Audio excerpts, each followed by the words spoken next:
Voilà. Alors, je pense que nous allons commencer. En attendant, donc, je vous précise aux personnes qui sont déjà connectées que le support de cette conférence sera disponible de suite après sur le site internet de la Fédération, www.fédération-santéautravail-île-de-france.org, et le replay à partir de demain. Voilà, donc a priori, la majorité des participants est arrivée. Nous allons pouvoir commencer. Bienvenue à toutes et à tous. Donc, je suis Bruno Perdieu, je suis coordinateur projet et développement pour la Fédération des services de santé au travail d'Île-de-France. Nous vous remercions de vous être inscrits pour assister aujourd'hui à notre webinaire sur le handicap et maintien dans l'emploi, contraintes ou opportunités pour l'entreprise. 9 services de santé au travail de la région Île-de-France, dont vous voyez les logos sur votre écran, ont décidé d'organiser cette conférence collectivement en partenariat avec l'AGFIP, la CRAMIF et Cap Emploi 77, ainsi qu'avec le témoignage d'un salarié et donc de son employeur de NGE Fondation.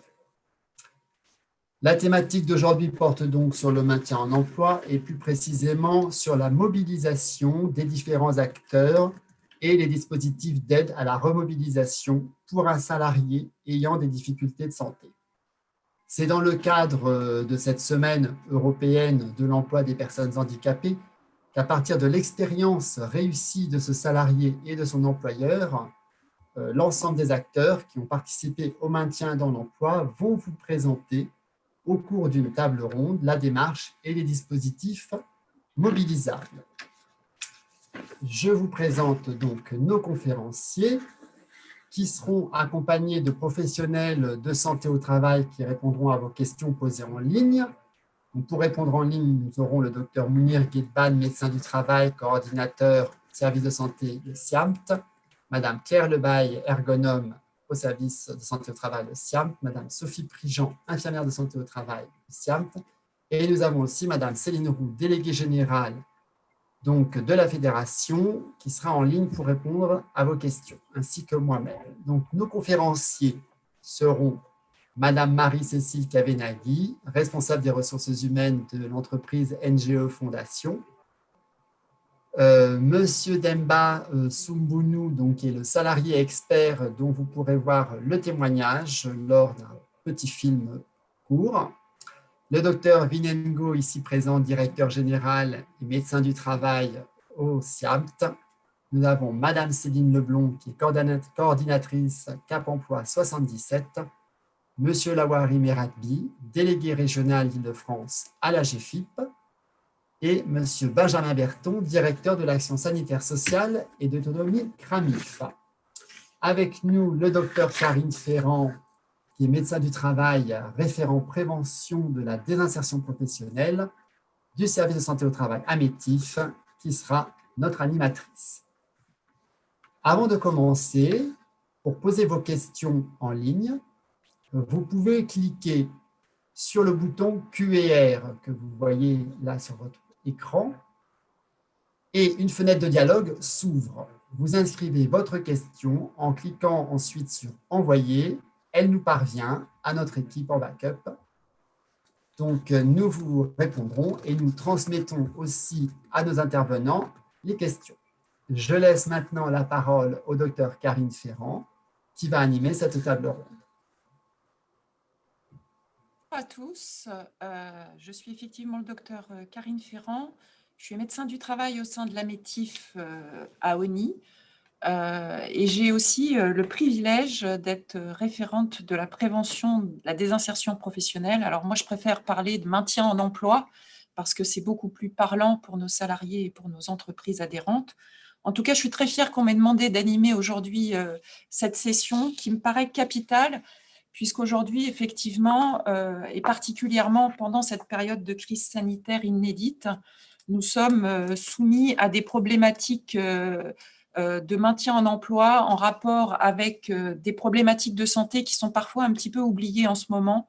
Et il est de notre ressort de continuer à agir pour ces salariés qui sont en difficulté et professionnelle et sociale.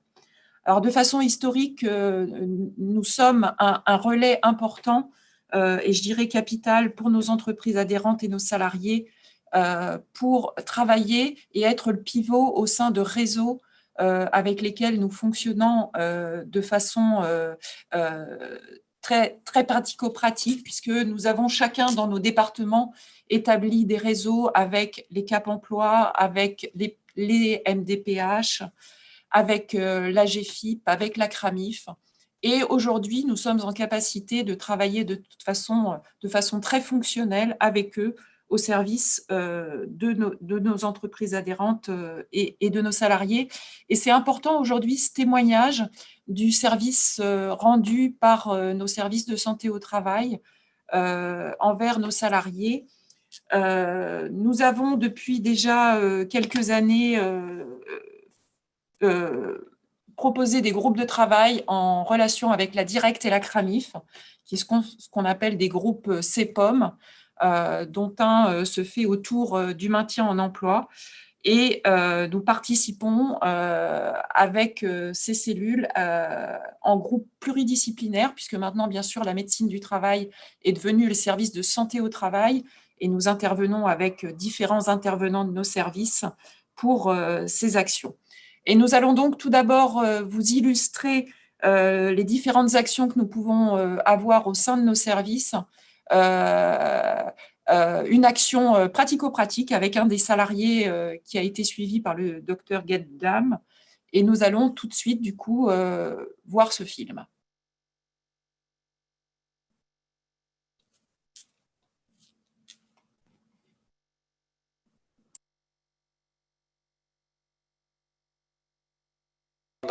Comme foreur depuis 2005 jusqu'à ce jour de l'accident. On faisait du jet routing le 28 mars 2019. L'après-midi, en fin de journée, au cours du forage, ça a lâché, ça a pris ma jambe droite de ce côté-là et l'artère fémorale sectionnée. Je me suis retrouvé à l'hôpital inconscient 3 jours à peu près. Et ils ont appelé ma femme, proposer l'amputation. Déjà, je suis sur les 2 pieds. Je remercie. Ça, c'est quelque chose que je ne peux pas expliquer, quoi. Voilà. Avec Demba, en fait, je l'ai reçu à l'occasion en fait, d'une visite de pré-reprise, après un arrêt de 15 mois. On a fait un point sur sa situation. J'ai pris connaissance de sa problématique de santé. On s'est regardé dans les yeux et je lui ai dit, monsieur Demba, vous savez qu'aujourd'hui, avec votre problématique, votre poste, vous ne pouvez pas le reprendre. Et il était conscient.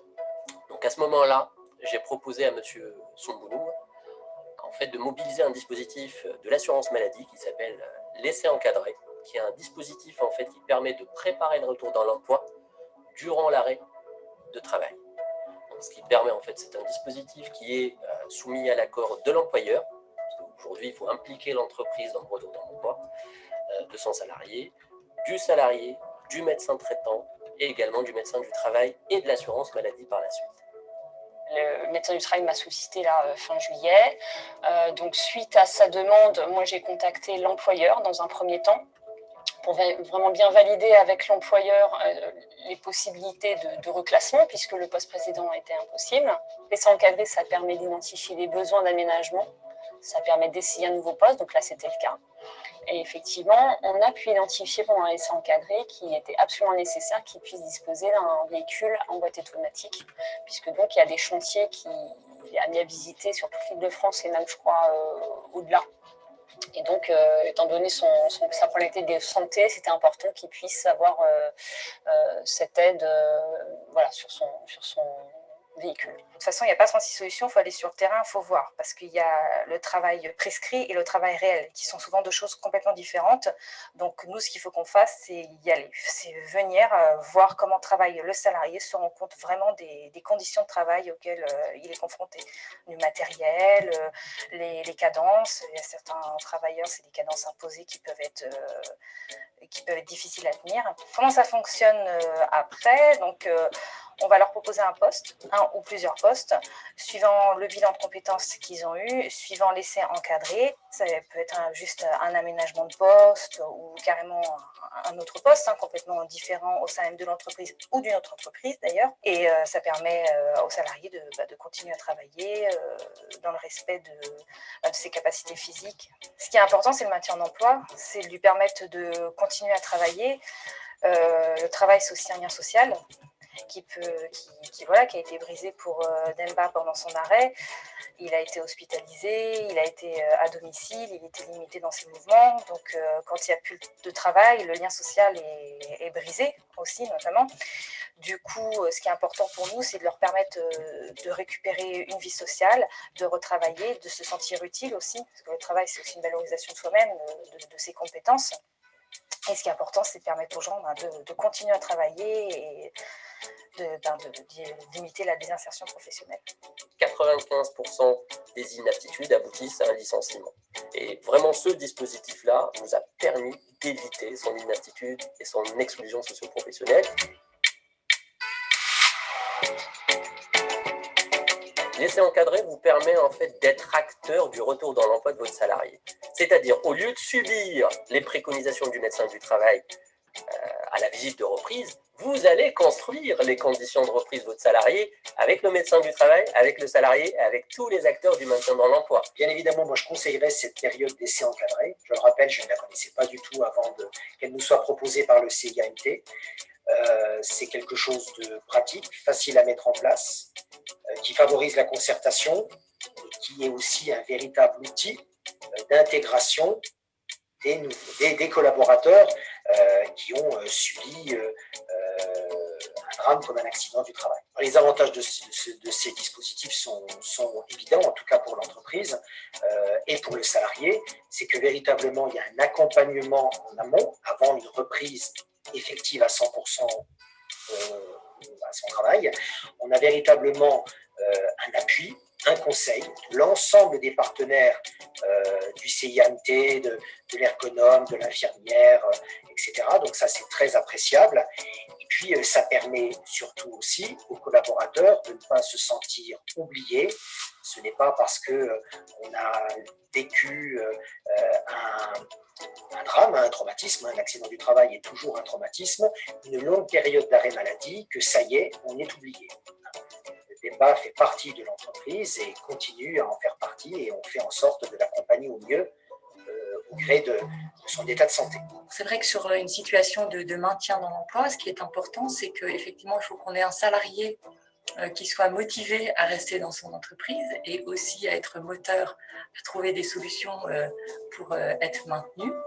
Et puis, on a aussi besoin de la motivation de l'entreprise à maintenir son salarié. Donc, après un travail de bilan des capacités, des compétences, des intérêts, des motivations de M. Soumbounou, on va travailler en lien avec l'entreprise pour envisager des pistes éventuelles de reclassement interne. C'est une démarche administrative qui est assez lourde. Parce qu'en fait, sur un rendez-vous, faire toutes ces démarches-là, ça peut prendre beaucoup de temps. Et une fois qu'on en a fait 1, 2, 3, ça devient vraiment très spontané en fait. Et en fonction de la situation, on y pense et on prescrit et on y va. Entre nous, moi, quand je vois un salarié en visite de pré-reprise et je lui propose un essai encadré, au total, ça me prend 50 minutes. J'ai du retard dans la salle d'attente, mais ça vaut la peine parce que derrière, on va y gagner des mois. Et surtout, on va sauver une vie socio-professionnelle et familiale. Le temps après n'a pas d'importance, que j'y passe 50 minutes, 1 heure. Il faut prendre le temps pour trouver une solution. L'essai encadré, c'est un dispositif qui est proposé à un assuré du régime général de la sécurité sociale, donc salarié, en arrêt maladie, ce dispositif lui est proposé dans l'idée de tester ses capacités à reprendre son activité. C'est une solution assez intéressante puisqu'elle permet à la fois une immersion aussi bien dans le poste occupé le salarié, mais ça peut être aussi un nouveau poste. L'idée étant vraiment de tester les capacités du salarié. Donc, je pense que c'est un dispositif qui peut être très intéressant dans la recherche pérenne de solutions pour revenir dans le monde du travail. La première chose, c'est de repréciser pourquoi on fait ça, pourquoi le médecin a proposé ça, dans quel but, et de rassurer sur la forme aussi, hein, avec le cadrage qu'il peut y avoir au niveau de l'ergo et du médecin. Le point positif, c'est que c'est une mesure courte dans le temps qui permet de cheminer avec lui pendant un temps court, mais qui va être très productif, on va dire, quelque part. Et moi, je suis très content aujourd'hui de ce que je fais, et de reprendre aussi. Ce matin, quand je suis arrivé, je n'étais pas en tenue de travail, et là, je suis en tenue, là, et vous le voyez vous-même que voilà, je suis heureux. Voilà.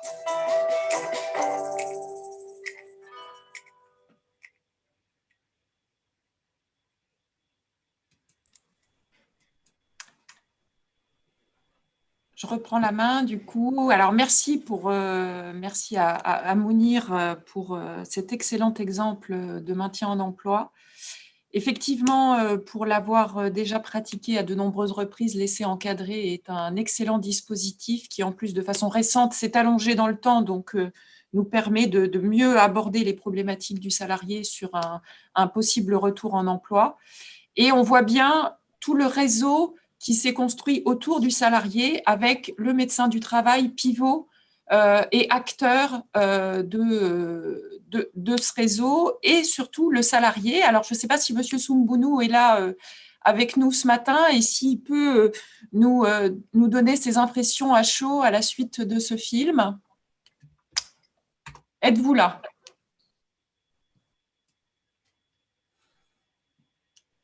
Je n'ai pas l'impression. Ou alors la RRH, est-ce que quelqu'un de l'entreprise est là et peut donner son premier témoignage à chaud de cette expérience? Oui, bonjour, je suis la responsable RH qui a accompagné le projet avec Demba et toute l'équipe médecine du travail. Comment avez-vous été sollicité au départ et qui vous a proposé ce projet? En fait, ça s'est fait donc, juste après la visite médicale de reprise de Demba. J'ai été contactée avec le docteur Gedban qui, suite à cette visite, m'a proposé de mener le projet d'un essai encadré. Donc, dispositif que je ne connaissais pas du tout. Ouais. Donc, je suis un petit peu restée, c'est vrai, un peu dubitative sur ce process. Et en fait, non, très, très bien mené. Et l'action s'est déroulée sur 2 mois et mis en place très, très rapide. Très bonne réactivité par toute l'équipe qui nous a encadrés dans ce projet. D'accord. Alors, c'est vrai que c'est un dispositif qui est peu connu alors qu'il existe depuis 2016. Et beaucoup de gens hésitent à le faire, mais une fois qu'on l'a fait, en général, après, on est très content et on n'hésite pas à recommencer. Est-ce que vous avez vu une différence avec une reprise sur un poste aménagé? Quel est le plus pour vous de faire un essai encadré? Est-ce que vous pensez qu'il y a une plus-value? Complètement. Parce que du coup, on a pu s'asseoir tous autour de la table et réfléchir à quelque chose de structuré. Parce que pour l'expérience que j'ai des postes aménagés, ça se fait un petit peu à la rapide, on y va, qu'est-ce qu'on peut faire tout de suite, là, maintenant, en mode très réactif. Et c'est encadré, on a eu l'occasion de se rencontrer autour de 2 réunions, je dirais, avec Demba, avec son manager, médecin du travail, ergonome, etc., et toute l'équipe. Et on a pu avancer tous ensemble sur ce projet-là et réfléchir à qu'est-ce qui serait le plus adapté pour Demba au niveau de sa reprise, mais concrète du travail. Et en fait, on a trouvé des solutions sur cette période d'essai encadré qui se sont très bien calées sur son projet de reprise. Alors, il est important, effectivement, et ce que permet cet essai encadré, comme vous le dites très bien et comme l'a dit Mounir, c'est de s'asseoir autour d'une table et de parler de l'avenir du salarié. Parce qu'effectivement, bien souvent, les choses se passent dans notre bureau sans que vous soyez forcément impliqué sur les décisions. Et c'est bien du coup parce que l'essai encadré permet effectivement cette décision commune et en laissant le salarié moteur aussi de son avenir professionnel et des décisions qui vont être prises après pour lui. Et de tous entendre les mêmes choses au même moment. C'est ça, tout à fait. Ça, c'est important, je pense. Et ce qui était aussi le fait que Demba soit présent, donc partie complètement prenante de cette décision, c'est comme on lui proposait aussi un essai encadré sur un peu complètement différent de ce qu'il avait pu connaître. Il fallait aussi qu'au-delà de ça, il soit prêt, physiquement, mentalement, à reprendre une activité. Et ça s'est fait tout en douceur avec un super accompagnement, donc vraiment une très belle expérience. Très bien, très très bien. Vous êtes prête à recommencer alors ? Maintenant que je connais le système, oui, je pense que je ne serais plus à le proposer même moi ou aller dans cette direction-là pour justement être encore plus efficace dans mon maintien dans l'emploi par rapport à cette population de salariés. Alors nous, en tant que médecins du travail, c'est aussi très agréable parce que ça nous permet de mettre un pied dans l'entreprise de façon différente et d'aller vous connaître et d'intervenir de façon différente. Il y a aussi l'infirmière de santé au travail, je vois, qui est intervenue dans le schéma. Et notre équipe pluridisciplinaire, l'ergonome et l'assistante sociale, bien entendu. Et ça nous permet de mieux vous connaître et de mieux connaître vos besoins aussi, très certainement. Je vous remercie en tout cas pour votre témoignage. Je ne sais pas si M. Soumbounou nous a rejoint ou pas, toujours pas. Non. Donc, je propose de donner la parole peut-être à M. Berton pour nous parler un petit peu de l'essai encadré, de la plateforme la sécurité sociale de l'Île-de-France. Est-ce que vous êtes avec nous, M. Berton ? Je suis là, oui. Bonjour tout le monde. Oui, je suis un directeur adjoint sur la partie ASS et autonomie de la CRAMIF, donc je vais parler un peu au nom de l'ensemble de l'assurance maladie. Alors nous, l'assurance maladie, le gouvernement et la Caisse nationale d'assurance maladie ont placé là, parmi leurs priorités les actions, alors nous qu'on appelle la PDP, prévention des insertions professionnelles, mais c'est à peu près la même chose que le maintien dans l'emploi. Je vais pas faire un développement sur les termes. L'assurance maladie, aujourd'hui, elle a des dispositifs à promouvoir. On a parlé de l'essai encadré. Il faut savoir que c'est un dispositif, vous l'avez dit, qui existe depuis longtemps, qui a été légèrement rallongé, puisqu'il a été porté à 14 jours cet été, je crois, par décret. Ça a été un long travail. Les DRH, l'association des DRH demandait que ce soit allongé justement pour avoir une période significative. Aujourd'hui, l'essai encadré, pour vous donner des éléments quand même, on a du boulot à faire. Il y en a à peu près une cinquantaine par an, pas plus, en Île-de-France. Sur un bassin de plus de 15 millions de travailleurs. Ça ne représente pas grand-chose. On sait qu'il y a des centaines de milliers de personnes annuellement, rien qu'en Île-de-France, qui se trouvent en situation de désinsertion professionnelle. Donc, une cinquantaine d'essais encadrés sont mis en œuvre en Île-de-France par l'assurance maladie. Cette année, on est à 36 essais encadrés qui ont eu lieu. Voilà, donc on est sur des petites quantités. Alors c'est en soi bien qu'il n'y en ait pas beaucoup d'une certaine manière, parce que l'essai encadré, c'est quelque chose qui demande, et je pense que notre DRH pourra le confirmer, ça demande une préparation. Il y a une question de tempo dans les actions de maintien dans l'emploi. Il faut que le salarié soit prêt, il faut que l'employeur soit prêt, il faut que les conditions du retour soient bien identifiées par les parties prenantes. C'est pas si évident que ça. En revanche, il y a un travail de promotion clairement à accomplir de ces dispositifs. Il y a des plaquettes qui sont disponibles, que les médecins du travail connaissent bien, qui sont sur les sites assurance maladie, qui sont sur le site CRAMIF également. Le dispositif de l'essai encadré doit passer par ce qu'on appelle les cellules départementales PDP de l'assurance maladie.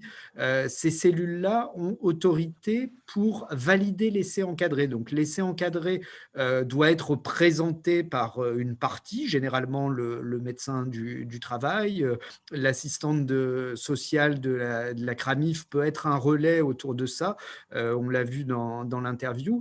Et à partir de là, le cas hein, j'appelle ça, c'est pas très joli, le cas est présenté dans ces cellules qui sont multipartenariales, donc qui regroupent le service médical, la CPAM, la CRAMIF, parfois les médecins du travail, et qui vont valider le principe de l'essai, lequel permet, hein, on l'a dit, de maintenir le paiement de l'indemnité journalière pendant la totalité de l'essai. Donc, il y a une mécanique administrative que l'assurance maladie essaie de porter.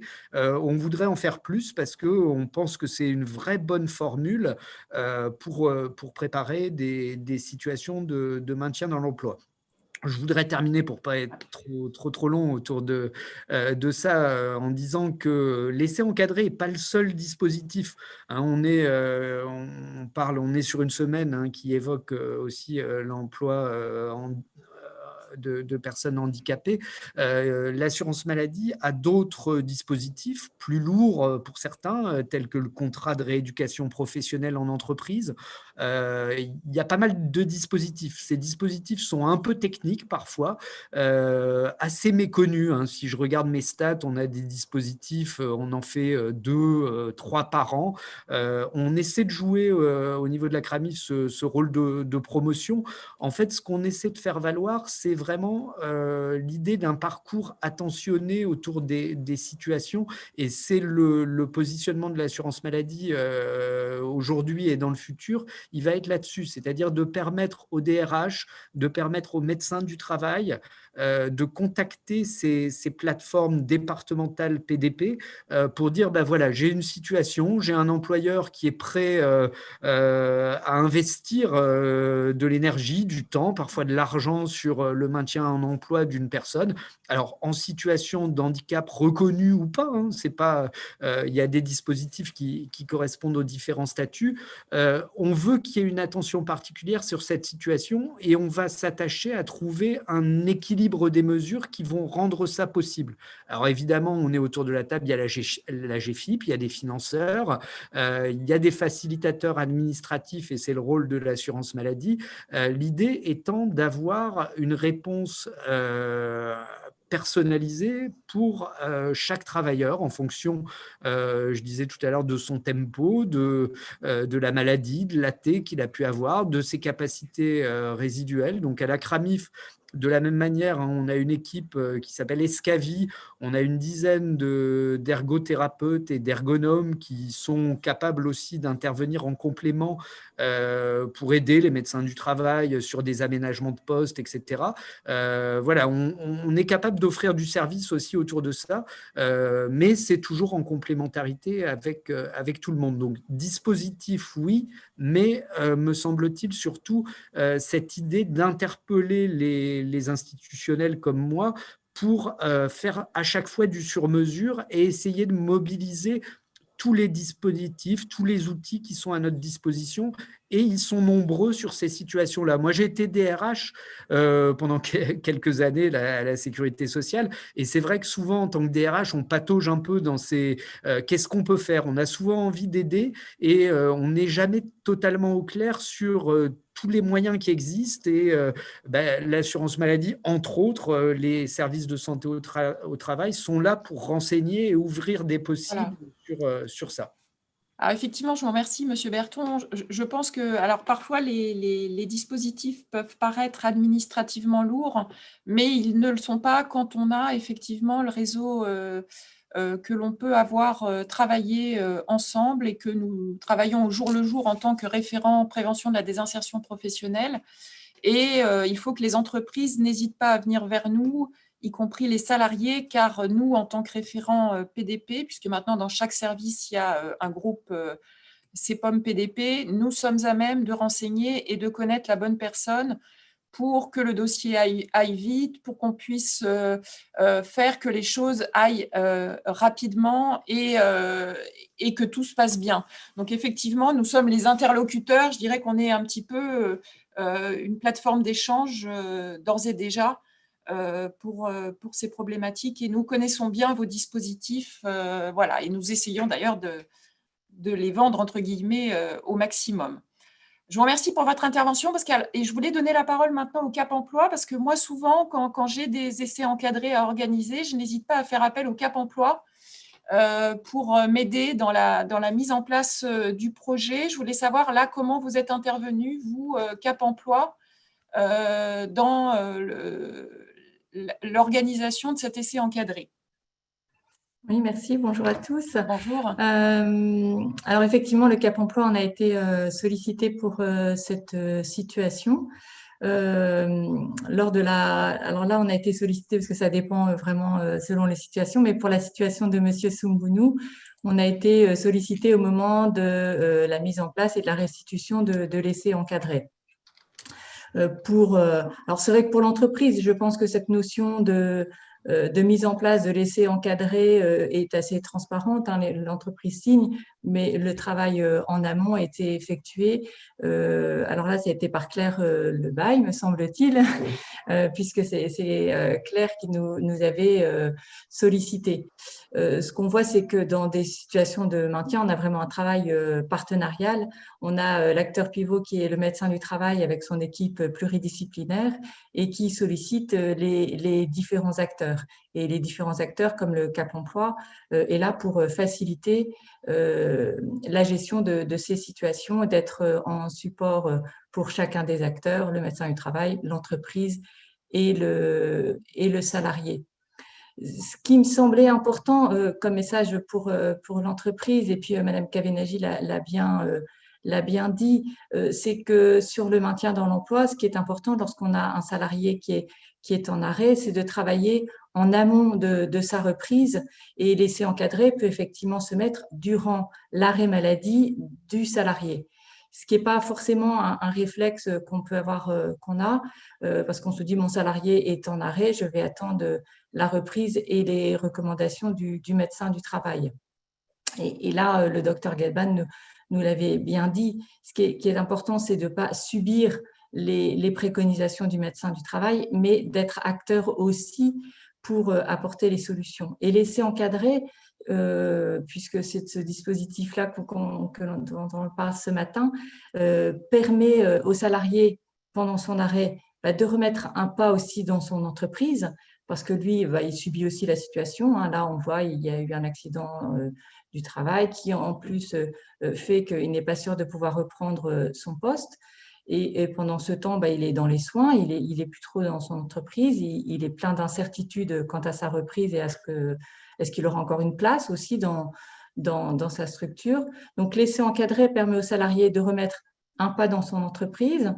Et puis, pour l'entreprise, ça permet aussi d'envisager et de voir son salarié qui peut-être a laissé sur un autre poste et de l'imaginer ailleurs.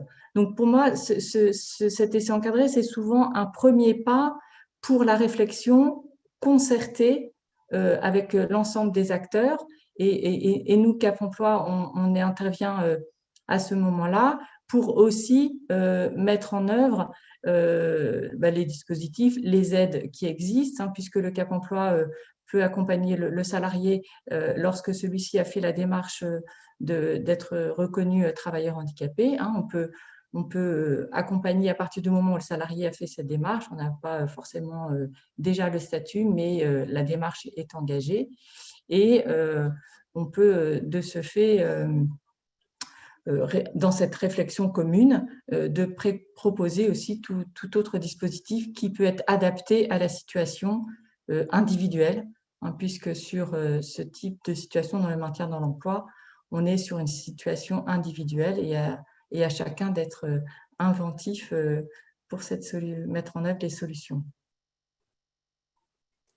Je vous remercie, Madame Leblanc, pour votre intervention. J'ai une question pour Monsieur Berton, qui est arrivé là sur les questions-réponses. Comment pouvons-nous avoir accès, connaissance des différents dispositifs que propose la Sécurité sociale ? Alors, il y a plein de moyens. Le plus simple, alors je donne deux options. Hein. Vous retrouvez tout ça sur le site de l'assurance maladie, rubrique risque professionnel en ligne. Donc, il y a pas mal de dépliants, de plaquettes que vous connaissez peut-être pour certains, qui sont aussi relayés souvent par les services de santé au travail. Donc, l'assurance maladie, risque pro en ligne sur le site amélie.fr, où vous avez notamment, il y a une très belle plaquette là, qui a été remise à jour dernièrement sur l'essai encadré. Je parlais tout à l'heure du CRPE, etc. Donc, on trouve les infos documentaires. Après, pour le reste, c'est donc le service social de l'assurance maladie, donc, qui dépend de la CRAMIF, qui est vraiment en pointe sur ces questions de PDP et de maintien dans l'emploi. Donc, dans chaque département, le responsable départemental du service social est souvent en pilotage de ces fameuses cellules départementales PDP et en fait les assistants sociaux de la CRAMIF que vous pouvez contacter directement via le 3646 en disant service social dans le serveur vocal et vous tombez directement sur le service social. Vous avez les interlocuteurs PDP qui normalement sont experts de ces dispositifs. Aujourd'hui, la CRAMIF, via le service social, accompagne en PDP 17 000 situations en Île-de-France. Alors, on n'est pas… voilà, il y a différents types d'accompagnement, mais disons qu'on est en action sur plus de 15 000 situations PDP chaque année. Voilà. Je vous remercie, Monsieur Berton, pour cette réponse très claire. Je vous propose maintenant de laisser la parole à Monsieur Merapti, qui est le représentant de l'AGFIP, pour nous parler un petit peu des engagements de l'AGFIP et puis de l'intérêt pour les entreprises, finalement, de la prise en compte de la question du handicap et du maintien en emploi. Bonjour à toutes et à tous. Merci de me donner la parole et d'être présent parmi vous. Je vais, avant de rentrer dans l'offre d'intervention de l'AGFIP et la positionnement de l'AGFIP, je veux réagir un peu par rapport aussi à l'essai encadré et surtout tous les dispositifs et l'écosystème qui est mobilisé pour nous mettre en place. Je pense que là, il y a un vrai outil et cet outil-là, je le salue parce que vraiment là, on trouve vraiment des solutions et en même temps, en parallèle et en complémentarité, on peut aussi mobiliser l'offre d'intervention de l'AGFIP parce que des fois, souvent on pense que l'offre d'intervention de l'AGFIP peut être mobilisée uniquement lorsque la personne est en emploi, même dans une situation de maintien, où elle est accédée à un emploi, elle peut être aussi mobilisée pour une personne qui est en arrêt de travail et qu'on est en train de réfléchir et à mettre en place des solutions. Donc ça, c'est important de le dire aussi. Il y a certaines aides qui sont destinées à la personne. Prenons l'exemple qui a été cité. Si la personne a des difficultés de déplacement pour aller à son travail ou pour aller faire l'essai encadré, on peut intervenir pour l'aider à prendre en charge éventuellement ses frais de déplacement et ainsi de suite, ou d'autres aides qui sont liées à la personne. Pour revenir à l'AGFIP, nous avons une mission de service public et surtout avec une offre d'intervention qui s'inscrit sur 3 niveaux. On a un niveau, ce qu'on appelle les services, et un des éléments de ce niveau qui s'appelle le service, c'est l'intervention des CAP emploi. Le CAP emploi est un service qui est à disposition des entreprises en intergérant avec l'ensemble des acteurs du maintien dans l'emploi, le médecin du travail, l'employeur, le salarié, mais aussi tout l'écosystème qui travaille sur le sujet. Nous avons dans notre offre d'intervention un deuxième niveau qui s'appelle les prestations, c'est-à-dire donner des outils, donner les moyens nécessaires à ces professionnels du maintien dans l'emploi pour qu'ils puissent affiner le diagnostic de la situation pour aller au-delà et trouver des solutions. Et après, on a un troisième niveau dans notre offre d'intervention qui est des aides à la personne, mais aussi des aides à l'entreprise. Et lorsque des solutions sont trouvées et qu'à un moment donné, il faut mobiliser pour financer ces solutions-là, en complémentarité des aides de la CRAMIF sur les questions d'aménagement de situation de travail ou d'ergonomie, mais aussi des situations de formation. Parce que je pense que des fois, on peut trouver une solution où le reclassement se fait sur un autre poste, mais il faut monter en qualification la personne. Et comment on peut venir en financement de cette formation? On peut venir en complémentarité, soit de l'OPCO, le PCO de l'entreprise, soit avec l'entreprise, soit on peut aussi, dans certaines situations de maintien, financer à 100% la formation. Donc, c'est toute cette alchimie, c'est toute cette interaction avec l'écosystème que nous avons mis en place une offre d'intervention qu'il faut qu'elle soit réactive, facile à mobiliser et en même temps qui répond aux attentes de l'ensemble des personnes en situation de handicap et dans des situations de maintien en emploi. Ce que je peux dire aussi dans ce cadre-là, c'est qu'il y a aussi un travail qui a été fait avec l'ensemble des acteurs en Île-de-France. Tout à l'heure, il y avait une question où on peut trouver de l'information sur l'essai encadré. Il y a le site de la CRAMIF, mais aussi il y a un guide qui s'appelle le guide maintien dans l'emploi qui a été élaboré avec l'ensemble des acteurs d'Île-de-France, que ce soit les services santé au travail, que ce soit la CRAMIF, les services de l'État, l'AGFIP, le FIPHFP qui est le pendant de l'AGFIP pour la fonction publique. Et ce guide-là, il est à la main de l'ensemble des professionnels, mais aussi des entreprises pour qu'ils puissent se renseigner. Il est téléchargeable, il est facile à trouver, il est sur le www.prith, et ce guide-là, il reprend, et surtout, il est évolutif, interactif, et il reprend tous les aides, tous les dispositifs qui peuvent être mobilisés dans le cadre d'une situation de maintien en emploi. Donc, nous, à GFIP, on est aussi à interagir avec l'écosystème. On est là pour accompagner les entreprises dans le cadre des situations de maintien, mais aussi d'accès à l'emploi, mais aussi d'apporter de la facilitation pour l'ensemble des acteurs, les services santé au travail, que ce soit l'équipe pluridisciplinaire ou les médecins du travail, peuvent aussi, et ils ont la possibilité de mobiliser notre offre d'intervention. Soit travailler avec une interaction avec le Cap Emploi, et le Cap Emploi peut être un facilitateur pour les mobiliser, mais ça peut être aussi une mobilisation directe par les services de santé au travail, médecins du travail ou l'équipe maintien dans l'emploi, parce que je pense qu'on peut parler équipe maintien dans l'emploi dans les services santé au travail, c'est la cellule PDP, c'est ça, la prévention de la désinsertion professionnelle. Et à partir de là, ils peuvent aussi directement mobiliser l'offre d'intervention de la GFIP quand ils ont une situation à régler directement avec l'entreprise. Et l'entreprise, on les accompagne aussi dans une réflexion plus globale lorsque l'entreprise souhaite développer une politique ressources humaines sur le sujet du handicap. À ce moment-là, nous, la GFIP, on peut aussi apporter un soutien à l'entreprise pour aller au-delà de la situation particulière individuelle, à réfléchir sur une politique plus large sur la question de l'emploi ou du maintien en emploi des personnes en situation de handicap. J'ai essayé d'être synthétique. Ouais. J'espère que c'était clair pour tout le monde. Oui, oui, c'était très clair. J'ai une question très précise. Quel est le coût financier d'un essai encadré? Alors, pour nous à GFIP ou pour l'assurance maladie? Parce que moi, je ne sais pas quel est le coût, mais je peux répondre avec certaines aides qui peuvent être mobilisées. Avant de donner la parole à M. Bertrand, nous, on peut mobiliser rapidement avec l'essai encadré. Il y a une aide qui s'appelle l'aide au maintien dans l'emploi, qui est une aide facilement mobilisable, qui est une aide à 2 000 €, où l'entreprise, rapidement, elle peut mobiliser cette aide-là pour qu'elle puisse trouver des solutions, commencer à réfléchir à la solution.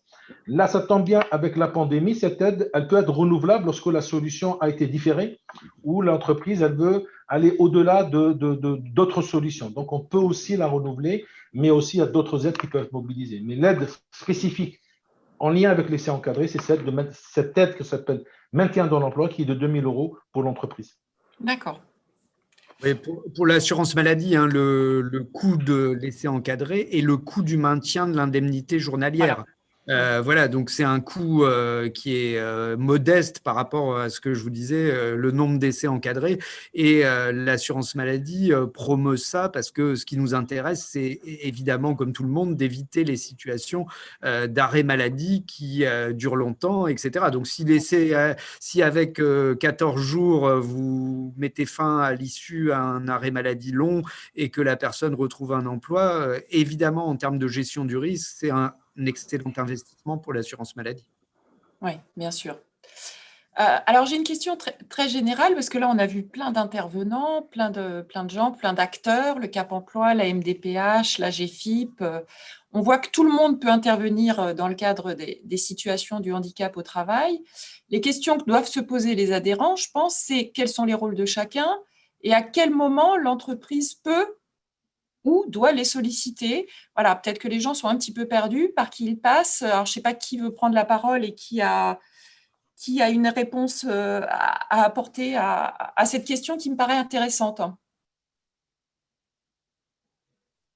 Je pense que la première personne à répondre, ça va être le médecin du travail. Ouais. Donc, moi, je remplace et j'ai remplacé un docteur Gebdan qui s'excuse de ne pas pouvoir être parmi nous. Vous avez vu l'exemple typique, hein, on a illustré, Madame Kavenaghi l'a rappelé. Si on reprend juste le côté chronologique des faits, en mars 2019, M. Somboudou a eu un grave accident du travail. Il a risqué d'y laisser la jambe gauche. 15 mois après, grâce à nos collègues chirurgiens, médecins traitants, médecins hospitaliers, médecins rééducateurs, on l'a remis sur pied, belle image. Et au bout de 5 mois, on a réussi avec l'entreprise, avec l'ensemble des partenaires autour de cette table ronde. Vous avez bien vu qu'on n'a pas perdu une seule minute. Et tout cela n'est possible bien sûr, à travers l'ensemble des engagements, aussi bien de la belle maison CRAMIF que la belle maison AGFIP et Cap Emploi, mais ce n'est possible que grâce à l'engagement de l'entreprise. Ça, clairement aussi, la politique, si la décision de l'entreprise, c'est de ne rien faire, on n'aurait rien pu faire, premièrement. Deuxièmement, c'est rendu possible grâce aussi au pilotage et à la coordination du médecin du travail. Donc, il a joué un rôle de fédérateur, il a joué un rôle vraiment de rassembleur et de facilitateur dans l'ensemble des process du dossier. Donc, je pense qu'on a bien prouvé que la personne centrale de ce dossier-là, en dehors du chef d'entreprise, en dehors de la personne responsable de RH, du salarié à risque, on a réussi à co-construire quelque chose et surtout poser les bases d'un avenir peut-être pas aussi rayonnant que s'il n'y avait pas eu l'accident du travail, mais en tout cas, là, on a réussi en 5 mois à offrir à M. Soumbounou un poste qui est référent Covid, avec Claire Lebaille l'a rappelé dans le film, avec un véhicule de service à boîte automatique. Il a pu continuer à remettre un pied et surtout dans l'entourage professionnel. Et là, à la suite de cela, à la fin de la crise, il va falloir d'ici là, qu'on réfléchisse aussi à lui offrir un autre poste plus pérenne et plus adapté à ses possibilités et ses capacités. Merci à toi, Vin. Alors, je pense effectivement, oui, que le médecin du travail est pivot et central parce qu'on a la chance de connaître tous les dispositifs, de les avoir déjà utilisés et pratiqués, qu'on sait aussi, qu'on connaît les partenaires Cap Emploi et l'AGFIP et qu'on sait effectivement qui appeler au bon moment. Je rappelle aussi que le salarié est moteur, c'est-à-dire que sans le salarié, on peut pas avancer. Voilà. Donc là, on avait un monsieur qui était décidé, qui a pris sa vie professionnelle entre ses mains malgré l'événement tragique qui lui est arrivé. Donc ça c'est vraiment important. Donc il y a tout un réseau qui s'est construit autour de ce monsieur et vraiment c'est formidable. Et je pense que ça, on peut effectivement le décliner à l'infini. Et je pense que c'est important que cet essai encadré soit mieux connu et mieux utilisé. En tout cas, l'évolution récente de juillet qui a augmenté la durée de l'essai encadré est à mon avis capitale et on a vu la différence, nous, dans nos essais encadrés, ça c'est une certitude. Voilà, donc c'est une très belle image de maintien en emploi et j'espère que ce monsieur trouvera le poste qui lui correspond, mais je n'ai pas d'inquiétude. En tout cas, il a réétabli un réseau social, ce qui est dans notre époque particulièrement complexe, extrêmement difficile. J'ai aussi envie d'ajouter que ce n'est pas parce qu'il y a du Covid qu'il faut s'arrêter de faire du maintien en emploi. Et ça, vraiment, je suis arc-boutée sur cette position parce que je pense qu'on oublie beaucoup actuellement les maladies chroniques. Et je suis heureuse qu'aujourd'hui, on fasse un webinaire lors de la semaine du handicap parce que je pense que c'est important qu'on pense à ça. Voilà, jeudi, je fais un webinaire avec la Ligue contre le cancer. Il faut vraiment qu'on soit à côté de nos salariés qui ont des pathologies chroniques ou qui ont des accidents de vie ou des accidents professionnels.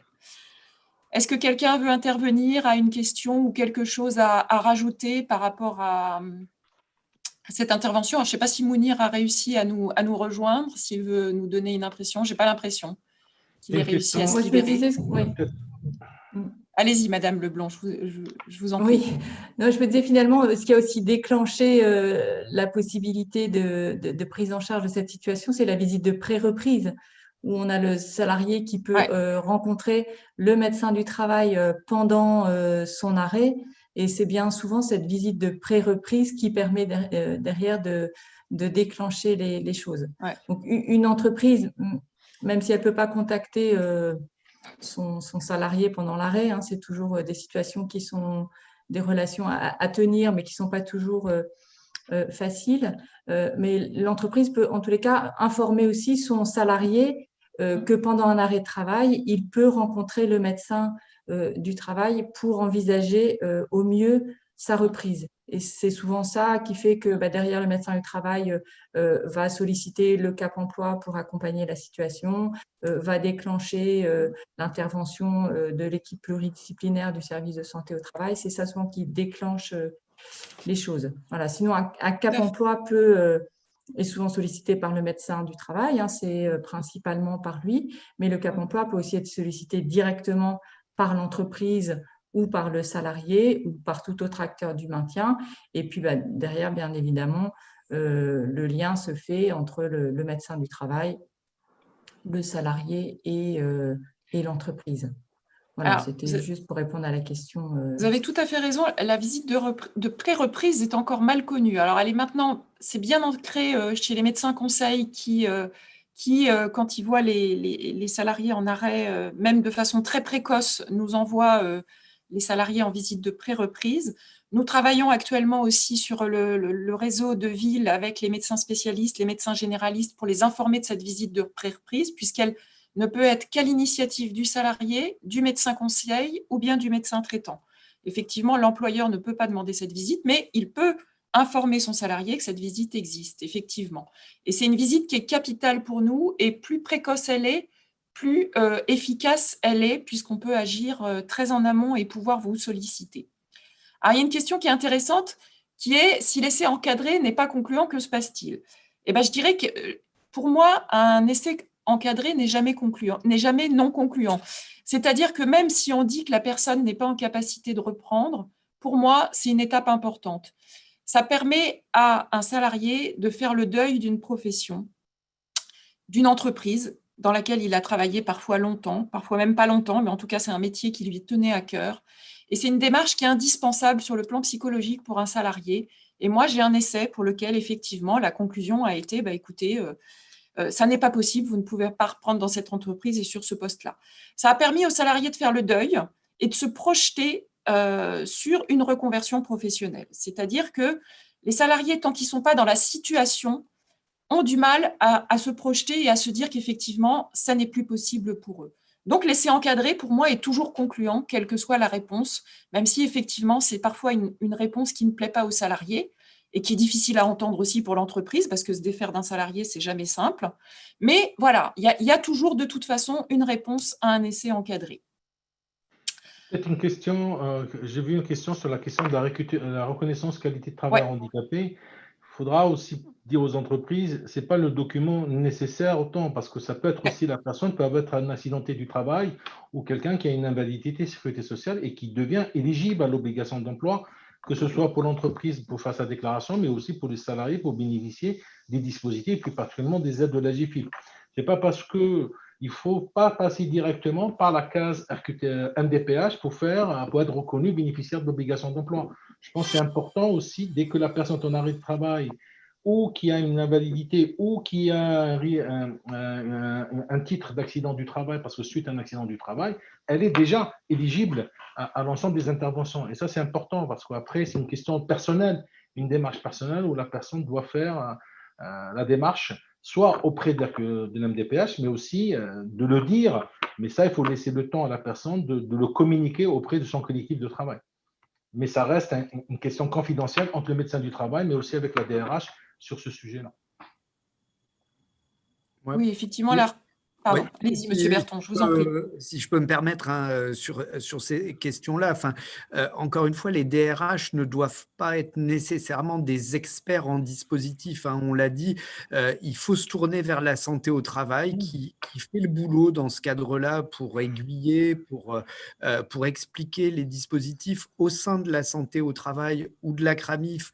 Moi, je voulais aussi mettre en évidence le rôle des assistants de service social là-dessus, qui sont souvent des techniciens de ces dispositifs, des techniciens de ces approches et qui ont le mérite, et ça c'est quelque chose aussi d'essentiel, on parle maintien dans l'emploi, donc c'est vrai qu'on se situe dans l'entreprise, mais le service social, d'une manière générale, a cette capacité à aborder la globalité de la personne.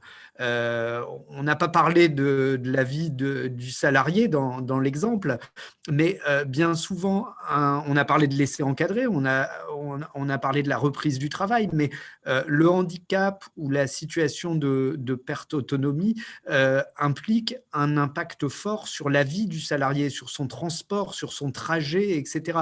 Et souvent, l'étude d'une reprise de travail, et l'assistance sociale est plutôt pas mal généralement pour apprécier ça, elle prend comme le médecin du travail, mais peut-être en entrant un petit peu plus facilement dans la vie du salarié, la globalité de la situation d'accès à l'emploi et d'exercice de l'emploi dans la durée. Et ça, c'est quelque chose qui me semble important. Donc, le conseil est vraiment pour les DRH, réflexe santé au travail, réflexe via la santé au travail, un certain nombre de services de santé au travail ont leurs propres assistants sociaux, d'aller au fond et de définir cette reprise du travail véritablement comme un parcours. La reconnaissance RQTH peut être un élément du parcours, qui est un élément qui peut ouvrir droit à certaines aides, à certains dispositifs, à certains financements, qui peut être un élément de parcours symbolique. Parfois, on sait que la reconnaissance RQTH amène à une prise de conscience du handicap, parfois, qui peut avoir son importance. Et donc, vraiment, il y a une technicité de ces démarches-là et une professionnalisation qui est de plus en plus grande. Donc, il faut être capable de se mettre autour de la personne et de saisir sa temporalité, son schéma mental, ses capacités restantes. Et c'est vraiment un vrai investissement collectif à chaque fois. Alors, on a une question sur le temps partiel thérapeutique. Le temps partiel thérapeutique peut être effectivement une possibilité pour la reprise à l'issue de l'essai encadré, puisqu'à l'issue de l'essai encadré, un bilan est fait avec l'employeur, le salarié et le médecin du travail et les éventuels intervenants qui sont intervenus pendant l'essai encadré. Et le temps partiel thérapeutique peut effectivement être une possibilité de reprise de l'emploi. La durée n'est pas fixée dans le temps, mais c'est un grand maximum de quelques mois. Après, c'est le médecin conseil qui décide de tout ça et qui a la main sur la durée du temps partiel thérapeutique. Si jamais le salarié n'est pas en capacité de reprendre à temps plein, le temps partiel thérapeutique peut être suivi d'une demande d'invalidité de catégorie 1 ou 2 qui permet de maintenir la diminution du temps de travail. En fait, c'est un outil de maintien dans l'emploi. L'invalidité, ce n'est pas du tout une inaptitude, c'est un outil de maintien à l'emploi qui permet au salarié de continuer à travailler en diminuant son temps de travail. Il n'y a pas que le temps de travail, mais il y a aussi les aménagements de poste selon les problématiques rencontrées qui, parfois, si c'est du matériel, peuvent être cofinancés, en particulier par Cap Emploi et donc la GFIP. On a ensuite une question sur comment est-il possible pour l'entreprise d'aborder les sujets quand on ne connaît pas les maladies chroniques des salariés. Bien entendu, les salariés ne parlent pas de leur vie personnelle et souvent, je les dissuade effectivement de parler de leur vie personnelle au travail. Il faut que vous fassiez, si vous voulez, des informations générales. C'est-à-dire que là, actuellement, c'est la semaine du handicap. Il ne faut pas hésiter à inviter des intervenants venir dans votre société. Alors, ça peut être nous, ça peut être les membres de notre équipe pluridisciplinaire, ça peut être des intervenants de la MDPH ou de Cap Emploi. Il faut que vos salariés aient l'information que cela existe. Après, charge à eux de venir nous voir, d'aller voir l'assistante sociale de secteur, une assistante sociale de nos services ou celle de la CRAMIF s'ils sont en arrêt, pour se saisir, si vous voulez, de leurs problématiques personnelles. Après, on parle avec eux de la possibilité de parler avec vous de capacités restantes, puisque bien entendu, nous sommes liés au secret médical et au grand jamais, nous n'irons vous donner de pathologie, mais nous vous parlerons de capacités restantes. Et on est vraiment ce lien entre l'employeur et le salarié pour permettre d'établir un dialogue et de vous donner des pistes en fait, d'aménagement sans pour autant dévoiler la vie personnelle des salariés. Alors, il y a une dernière question. Quelqu'un voulait parler? Oui, je voulais simplement rappeler pour les entreprises plus de 250 salariés que maintenant, ils ont la possibilité de désigner un référent handicap. C'est la loi choisir son avenir professionnel. Et ce référent handicap, on peut aussi le former, le culturer sur le sujet du handicap, sur certaines typologies de handicap qui sont invisibles ou maladies chroniques ou évolutives, pour qu'il puisse comprendre comment ça fonctionne et qui peut être aussi un relais entre les services santé au travail, les professionnels de l'insertion ou du maintien, mais aussi la relation avec la RH et aussi les salariés. Donc, je pense que c'est important aussi pour dire aux entreprises qui ont plus de 250 salariés, qui désignent un référent handicap, on peut mettre en place aussi, il y a des programmes, ce qu'on appelle, entre guillemets, professionnalisation des acteurs de l'insertion ou du maintien ou de l'entreprise, qui peuvent aussi, il y a intervention de service d'un médecin du travail, d'un Cap emploi, de la GFIP, de la CRAMI, pour expliquer c'est quoi leur rôle et que ça permet à ce référent d'être formé et être opérationnel au sein de l'entreprise. Je voulais apporter cette précision. Je vous remercie beaucoup. Alors, je pense que le temps horaire qui nous était imparti se termine malheureusement. Je remercie tous les intervenants et je pense que je vais passer la parole à Monsieur Perredieu si personne n'a rien à rajouter. Merci, Dr Ferrand. Donc, en effet, il est temps maintenant de terminer cette conférence. Merci encore à nos conférenciers pour leur disponibilité ainsi que la qualité des interventions que nous avons pu avoir aujourd'hui. Je remercie également donc Madame Kavenaghi et l'entreprise PNG Fondation ainsi que pour le témoignage. Et en conclusion, je vous rappelle que vos services de santé au travail qui s'affichent ici à l'écran donc sont à votre disposition pour vous conseiller et répondre à vos questions sur ces thématiques de prévention. Vous retrouverez dans le support le lien vers les sites de votre service de santé au travail. Merci donc aussi à M. Merabi, M. Berton, Dr Ferrand, Dr Guedban qui nous avait rejoint pour répondre en ligne, le Dr Vinengo, merci à Mme Leblond. Merci à tous pour ce webinaire qui était très intéressant lors de cette semaine donc, du handicap. Et encore une fois, nous vous permettons de retrouver replay et support de tous nos webinaires. Ça s'affiche à votre écran sur www.fédération-santé-au-travail-île-de-france.org. Merci encore pour votre attention. Je vous souhaite à tous une très bonne journée. Au revoir.